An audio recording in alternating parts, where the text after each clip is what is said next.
আমি নির্বাচন করব, এটা স্পষ্টভাবেই বলা যায়, কিন্তু কোথায় করব, কোন দল থেকে করব সেটা পরবর্তী ডিসকাশন।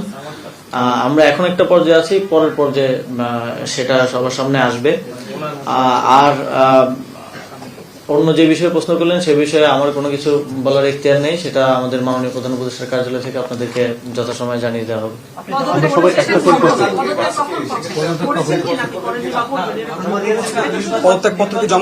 এ বিষয়ে আমার কোনো কিছু বলার অনুমতি নেই, এটা মাননীয় প্রধান উপদেষ্টার দপ্তর থেকে আপনাদেরকে জানিয়ে দেওয়া হবে। মাননীয় প্রধান উপদেষ্টার প্রেস উইং থেকে আপনাদেরকে জানিয়ে দেওয়া হবে। আপনি কি পদত্যাগ পত্র জমা দিয়েছেন কিনা? পদত্যাগ পত্র কি জমা দিয়েছেন? বলা হয়েছে উপদেষ্টা পদে থেকে নির্বাচন করার সুযোগ নেই। তো সেক্ষেত্রে তফসিল যেহেতু ঘোষণা হচ্ছে, আপনি কি এর আগে আসলে পদত্যাগ করছেন কিনা? যেহেতু এটা ইতিমধ্যে আমি নিজেও বলেছি যে উপদেষ্টা পদে থেকে নির্বাচন করা উচিত না, যদিও আইনগত কোনো বাধ্যবাধকতা এক্ষেত্রে আসলে নেই। এবং আমি যেটা নিজে বলেছি সেটা আমি নিজেও প্র্যাকটিস অবশ্যই করব। তবে এই বিষয়ে ফার্দার কোনো ইনফরমেশন দেওয়ার সুযোগ আমার নেই, এটা আমাদের মাননীয় প্রধান উপদেষ্টার দপ্তর থেকে আপনাদেরকে জানিয়ে দেওয়া হবে, আর সেটার জন্য একটু অপেক্ষা করতে হবে।